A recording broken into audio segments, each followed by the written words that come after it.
In the name of the cosmic totality that defines our reality, we are starting this next session as a follow-up to the one before, obviously, where we were discussing the perception of Islam in history.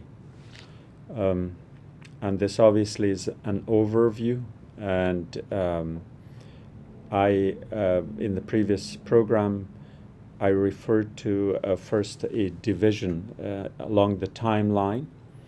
The first period is the year 570 to 661 CE, the Rashidun period, which we discussed sufficiently in the last program. Today's program will concentrate on the second period, which is the year 661 to 750, the Umayyad period. I will share with you the outline for the remainder periods of this series, which will then shift into gear with the third session, or at least the third segment in this discussion, covering the years 750 to the 1500s, which is the civilizational aspect of the Islamic world. And there we will again emphasize more on the perception of what the word Islam connotes and denotes, and how it's perceived, understood or misunderstood, resented, resisted, liked, and then we will move on to the subsequent periods, which will be from the 1500s to 1913, the beginning of the European War, and that will be basically the period of the decline, first starting in the 1500s in a rather slow manner, but then it speeds up as colonialism picks up its expansive policies around the world, and primarily around the Muslim societies. This decline is followed by a period that I have termed as the reprieve, 1913 to 1989, where the focus of attention of the traditional East-West rivalry somehow shifted away from Islam as the focus to communism as the focus, as the nemesis, as the enemy, as the other from a Western perspective. The last period will be the 1989 to the present, which can be summed up as the period of the turmoil. So we will go now back to the main focus of today's discussion, which is the Umayyad period. The Umayyads came to power in the year 660-61 or thereabouts, and lasted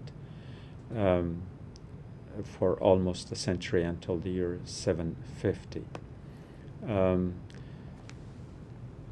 The dynasty takes its name from the Umayyad clan of the Quraysh, the rivals of the Bani Hashims, and it is rightfully called the Umayyad because the emphasis or its identification stems from its tribal background. The Caliphal period of the Medina Republic was a setting of an ideological slash religious, and I must say a multi-religious, diverse community. But towards the end of that period, as we went through the caliphates of Abu Bakr Siddiq, the first caliph, and then subsequently Omar, the second caliph, who probably more than anyone defined that period in terms of creating a very strong, powerful administration, giving it the sense of authority that was absent from that part of the political map of Arabia. Yes, the expansion also occurred during this period, but more than anything, it was the establishment of an administration, the establishment of a social welfare system, the establishment of a calendar defining Muslim society for then and for the years and centuries to come. He is known as Omar Farouk, the discerner, and in that he took bold steps towards establishing a set of norms that were not known at the time, the emphasis being on meritocracy, whether it was in the appointment of judges and administrators or in the appointment of military commanders. He sort of broke every mold that existed. For example, appointing an 18-year-old as the commander of the Muslim armies to face Byzantium, the superpower of the time, something totally unheard of. The idea was that it is the new order based on not necessarily on the tribal hierarchies, which is probably what he wanted to avoid. That if Islam as a state, as a polity, as a pluralistic society had to be defended, then it should be defended based on a new order, on meritocracy, rather than a tribal, hierarchical, traditionally structured norm. He also established the norms of an acceptance of the other, and the other here insofar as the religious identity is concerned. For instance, when the Muslims went to Jerusalem, the Christians felt threatened, not as a political entity, but rather they felt threatened because they thought this was a new empire expanding, and they felt it being a threat to their religion. But the second Caliph Omar went personally, and when he had a meeting with the Archbishop in the great church in Jerusalem, at the end of the meeting, the Archbishop was so impressed, not by his leadership alone, but by the fact that there was so much congruence, commonality, and convergence of ideas between this new religion, Islam, and Christianity. And so he suggested to Caliph Omar that because there's so much in common between the two, perhaps it will be a good idea if the Archbishop and the Caliph prayed together inside the church. And Caliph Omar did one better by saying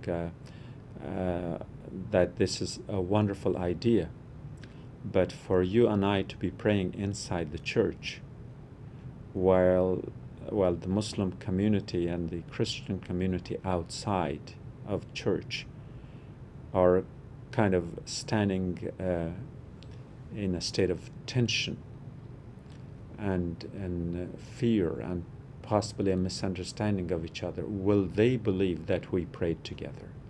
Perhaps they won't. So Caliph Omar suggested, yes, I will pray with you as a Christian and as a Muslim, but not here in the church, rather outside and open, so all can see us, that we worship one God and we are one.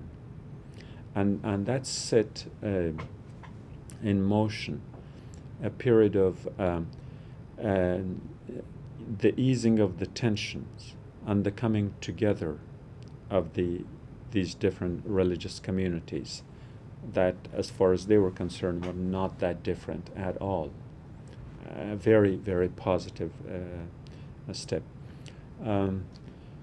And Omar was followed again when he was on his deathbed. His succession was suggested, and of course he lived as a man who did not believe in having bodyguards, and he said, if I rule with authority in a just way and treat every one of the citizens with dignity, I should not fear for my life. And he didn't. However, there were those who were bent on doing malice, and an attempt was made on his life, and he was wounded. And on his deathbed, he convened a council to appoint his successor. And when they brought him a list of the possible candidates to succeed him, that list included the name of his son, who was probably among the others equally qualified. And the only change he made was he crossed out his son's name and gave the list back. And he said, now you can choose from among these. And the significance of that was to eliminate any possibility or potential for political power as a caliph to be hereditary. That's what they fought against in the caliphal period. He was succeeded by Caliph Osman and then by Caliph Ali. However, Ali's rule was challenged by the governor of Damascus, and that led to the greatest catastrophe in Islamic history, where the Umayyad mindset was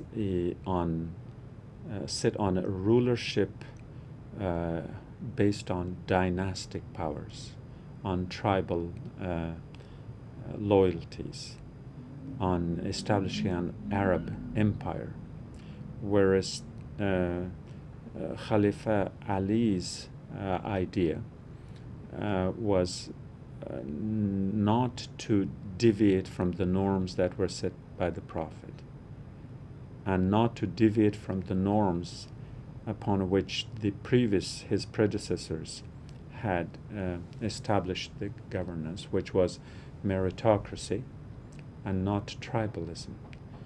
Unfortunately, the dark forces eventually won the day at the cost of a lot of life and at the but more significantly, the loss of the caliphal period. And so with the coming to power through basically through a coup of the Umayyads was an establishment of an Arab empire, plain and simple. I must say that when I'm mentioning Ali's title as the Caliph, Ali was both a Caliph and an Imam.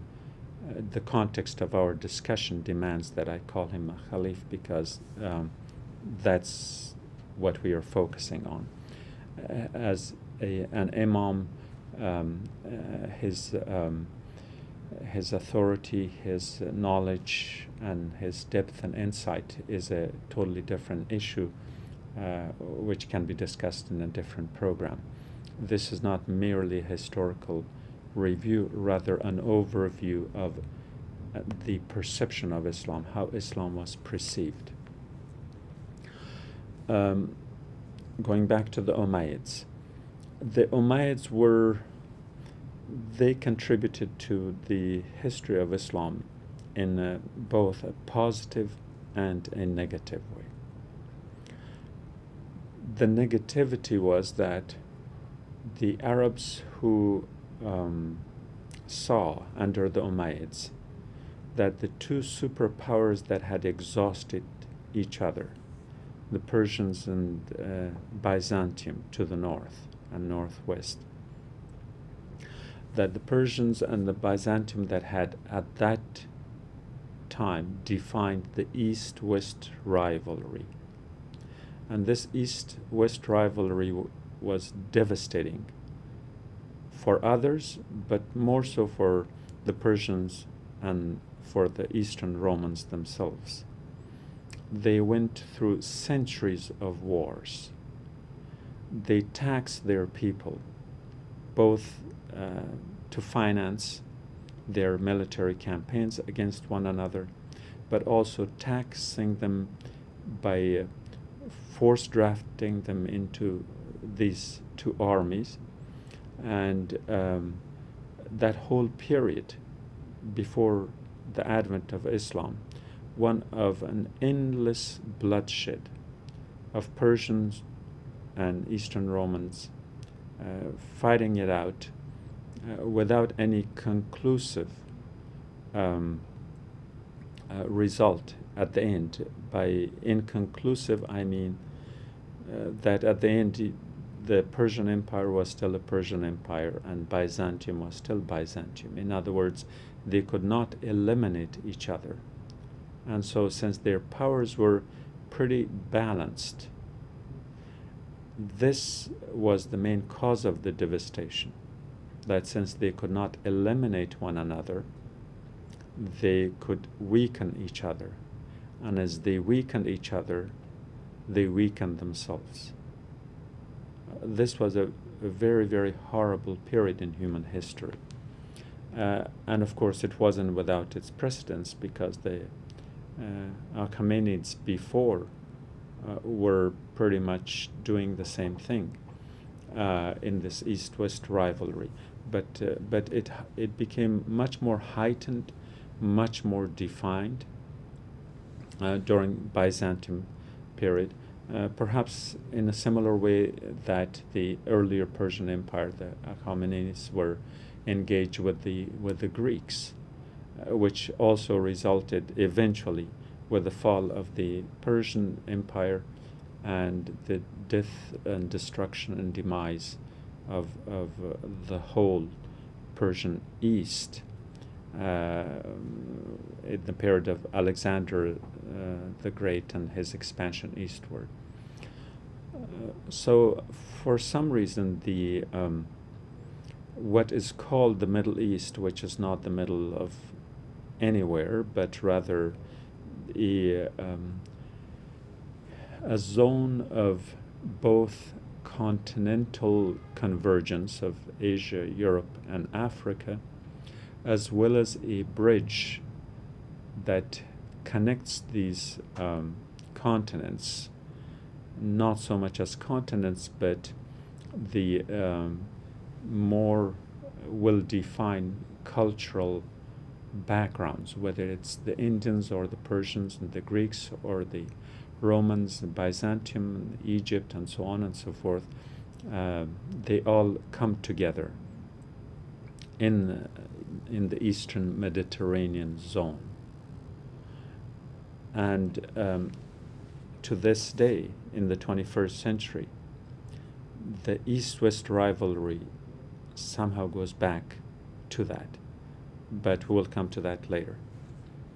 So going back to the Umayyads, realizing that the Persian Empire had already collapsed and that Byzantium was rather weak and weakened by the rivalry, they saw the opportunity of establishing an alternative empire which will be an Arab empire in character.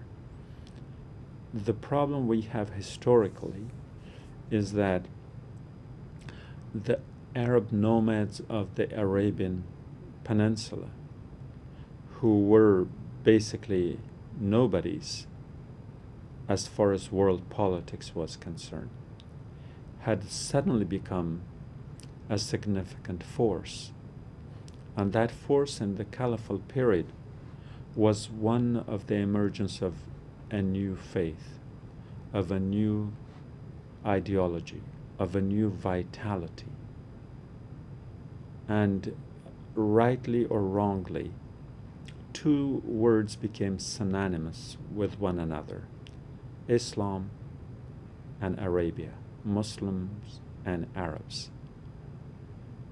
And although, as we explained in the previous program, Islam was a universality in its own right, as any religious faith would be. A faith community cannot be tribal or national or parochial, but rather universal due to its message. But the mindset of the average person in this hub of activities of the Eastern Mediterranean, North Africa, Southwest Asia, Southeast Europe, was such that Arabs were considered Muslims, Muslims Arabs, and that precluded everyone else. Now, the Umayyads took advantage of this more by default than by design, that they wanted to establish an Arab empire, and if Arabs were equated with Islam, so be it. And before you know it, the part of the world that we know today as the Muslim world came under their power. We can go to, let's see, Arabia proper. That came under the power of the Umayyads. Mesopotamia, Persia, Levant, Egypt, Maghrib, Al-Andalus, Transoxiana, Hindustan or India, and Anatolia. This is indeed a tall order in terms of the empires that existed, and now the Umayyads are basically controlling them all. So yes, it did become a global empire. But since the discussion we have is based on, is centered on the perception of Islam, then it's their expansionist militaristic policies that were seen by many, particularly in the West, as a threat. The Eastern Roman-Persian rivalry was not based on a religious competition with each other, but rather of a cultural one. So while religion was very important to the Eastern Romans, to Byzantium, the Persians used religion and manipulated it, but they did not have the sense of a mission in the religious context as much as the Christians did. So the Christians somehow were identified as one of the earliest missionary faith communities. But like I said, but the conflict between Byzantium and Persia did not have that element because it wasn't reciprocated by the Persians as such. The reason being, among other things, that Zoroastrianism, which was the official religion of Persia, of the Sassanids at the time, was rather on a decline, whereas Christianity, and by Christianity I mean Eastern Orthodoxy, and by that I mean Hellenic Christianity of the Eastern Orthodox type that Constantine established in Byzantium, was rather a dynamic force. It was increasingly becoming dominant in politics and the policies of Byzantium, whereas Zoroastrianism among the Sassanid Persians was not so. Yes, of course, religions are always manipulated by politicians. That there is no denying of that. But to make a comparison between what religion meant to the Persian Sassanids versus what it meant to the Eastern Romans in Byzantium, there was a drastic difference. Now, with the fall of Persia and the establishment of the Umayyad, who were then out of a necessity defined as a religious community, a religious empire, because, as I said earlier, because of the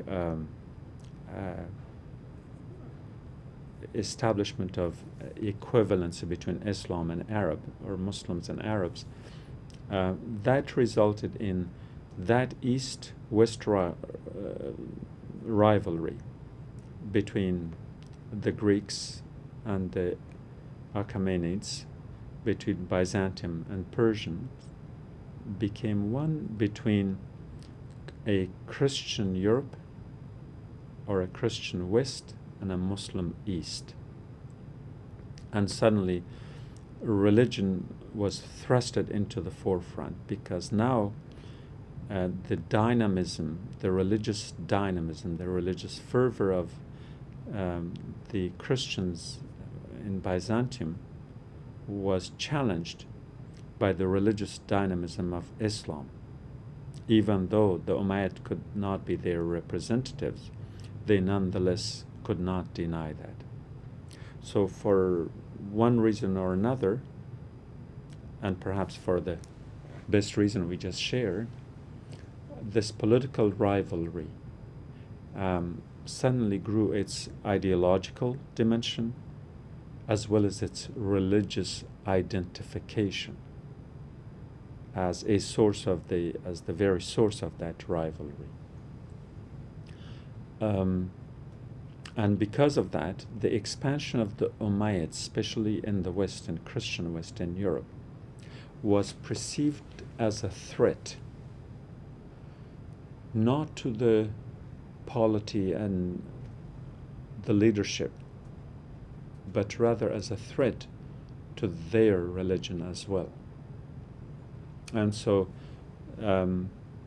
what has been haunting Europe to this day, and I mean the 21st century, and by Europe I mean Europe and European descendants, that would be Americans, Australians, and the Western European culture in general, is that ever since Islam has been seen as a threat.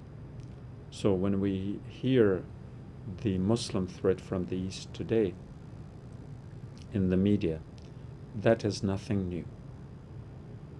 It had gained popularity in that early period with the rise of the Umayyads, 661, and the decades following that, and it had been manipulated in the same tone of voice by politicians on both sides.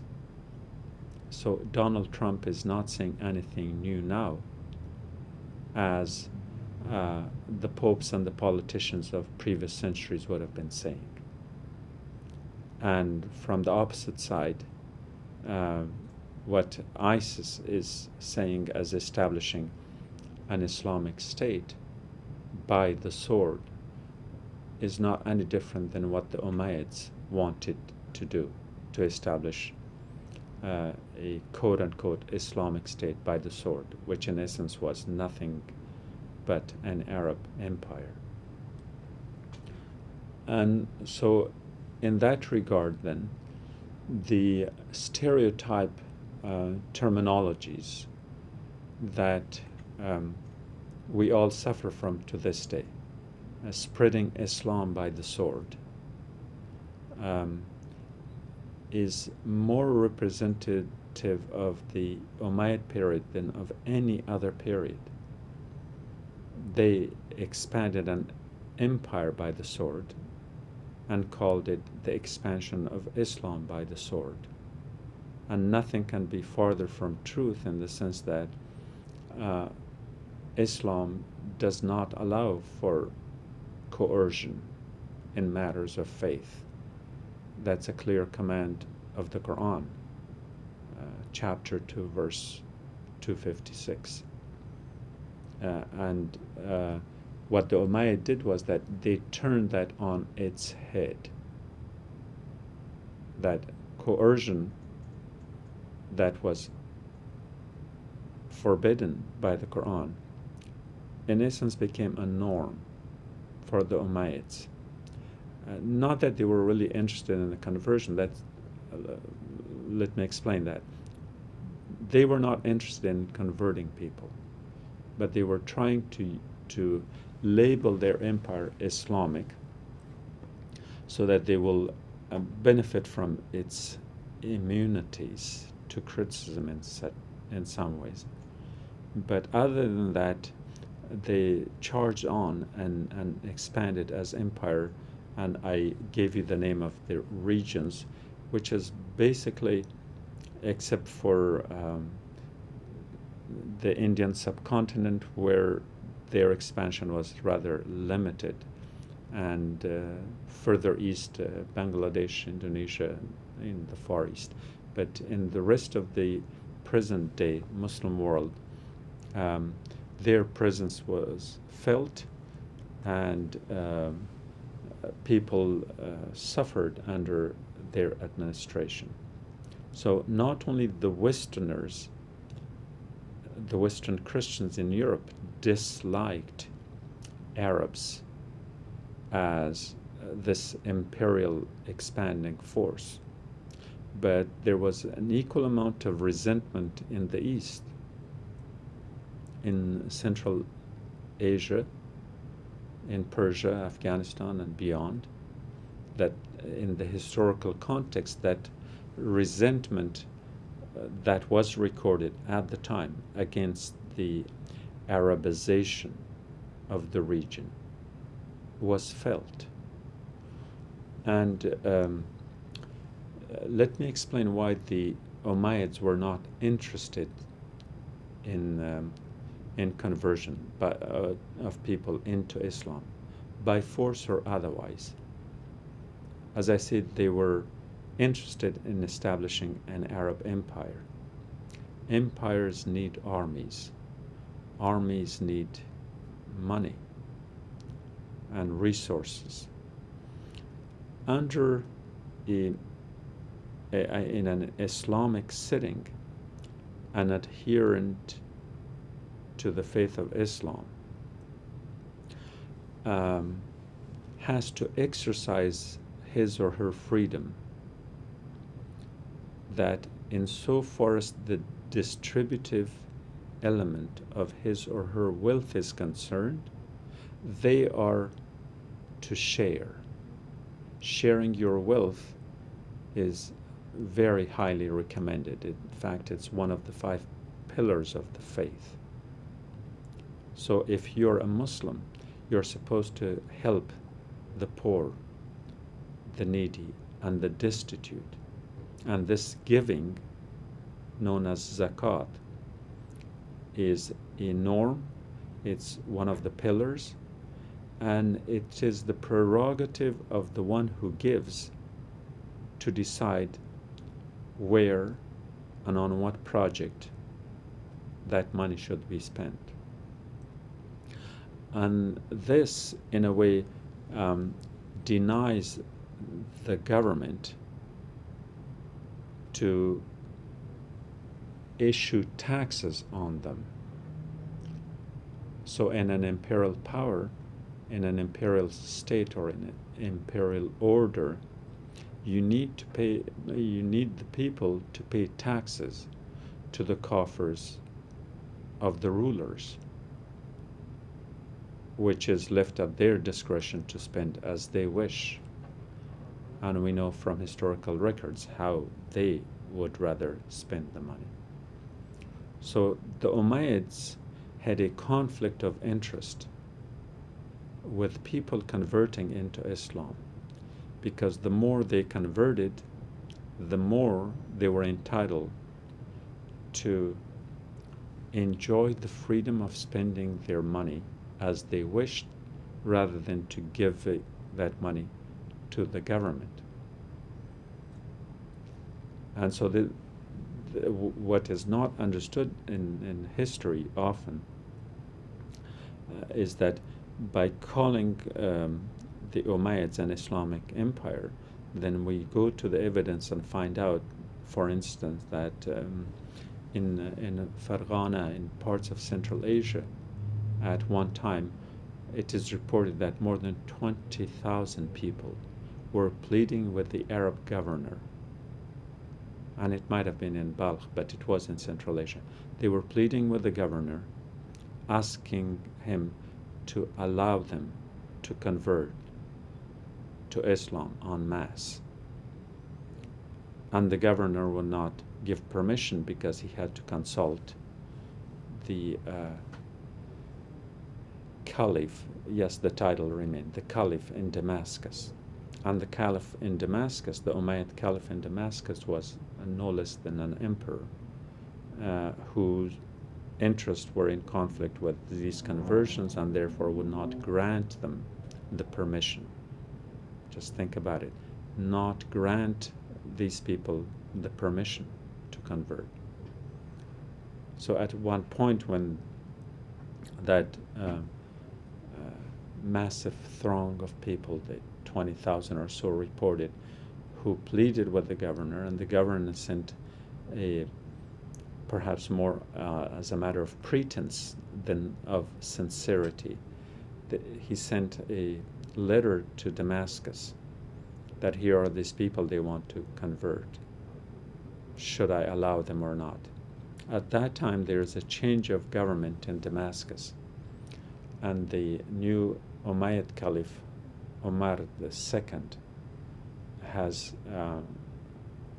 gotten to the helm of the Umayyad dynasty, and he is called the second Umar. I should correct what I said earlier, not Umar II, but the second Umar, to link him in terms of his piety to Caliph Umar II, Caliph of the Caliphal period. And sure enough, this pious man then sent a note back to the governor in Central Asia, asking him that upon receiving this response, you should allow anyone who wants to become a Muslim to exercise their free choice. But to sum up then, we could say that prior to that, and perhaps subsequently, because that remained to be more of an exception during the Umayyad period rather than the norm, that Islam was perceived as a threat both in the East and in the West, a threat to their political structure, to their political order, and these Arab rulers were not interested in matters of faith, and they were simply interested in collecting taxes and collecting armies and expanding further and further. This, as I said, was the negative part of it. The positive dimension of the Umayyads was that as the Persian and Byzantium empires had either disappeared or were on the verge of disappearance, the new order was established under the Umayyads to give it a sense of uniformity. And this new order was expansive in every sense of the word, perhaps with the exception of the Mongol Empire. No other human empire had that breadth, geographic breadth I'm talking about, of being a truly three continental expanded empire that had reached beyond the Pyrenees in the Iberian Peninsula, headed further north towards Paris, to the Kashgar and the modern-day Xinjiang or Chinese Turkestan in the east, and into the Indian subcontinent, Central Asia, Caucasia, and beyond. And so therefore, if we actually look at the map of the Umayyads, that map eventually became known or is seen as the Muslim empire. So, like I said, it established this new order. And yes, it wasn't the ideal order that it ought to have been, because the more powerful the Umayyads became, they lost that fervor of establishing Islam as this new dynamic faith, this new ideology, this new religion, the new scripture, and all the rest of it that eventually became identifiable trademarks of the Muslim world. But there was that dent, that regression, that going backwards during the Umayyad period. And let's leave this session with that conclusion that I just made, that the Umayyads had both its positive and its negative. The perception was that the non-Arabs generally saw them as a threat, and since the threat of the Arabs were perceived to be synonymous as the threat of Islam, then the more religiously oriented European Eastern Romans became kind of very apprehensive, to put it mildly. And unfortunately, that apprehension that then translated into serious tension, and this tension then replaced the other East-West rivalry, so that instead of the Persians, now the Muslims enter that East-West rivalry. That has defined the world history, at least in the context of Muslim-Christian relations, to this day. That was set in motion, those tensions, those rivalries, the distrust, and the rest. That even though subsequently efforts were made to rectify that, but as religions are always ripe for manipulation, there were always rulers with the very dark shadow side in their character on both sides, that manipulated this into devastating effects, whether we talk about the Umayyad period or we talk about the subsequent periods through the Crusades and the Mongols and the colonial period and the Age of Discovery and the rest of it. All of that is tainted, including the age of slavery, which I think should rightly be called so, because that was kind of a main effort, at least by the West, to kind of target Muslims in Africa primarily for slavery because of what they believed in and how they looked like and where they lived, that three-dimensional aspect of it. So at the end, I will share with you the map of the Umayyad expansion, and I hope that I have not misspoken much in this overview, as I'm relying primarily on my general knowledge and understanding of history, which of course is limited. At this point, I leave you with the thought as this world could have been different had we designed it through our idealism. But alas, that reality spells things differently. Have a nice day.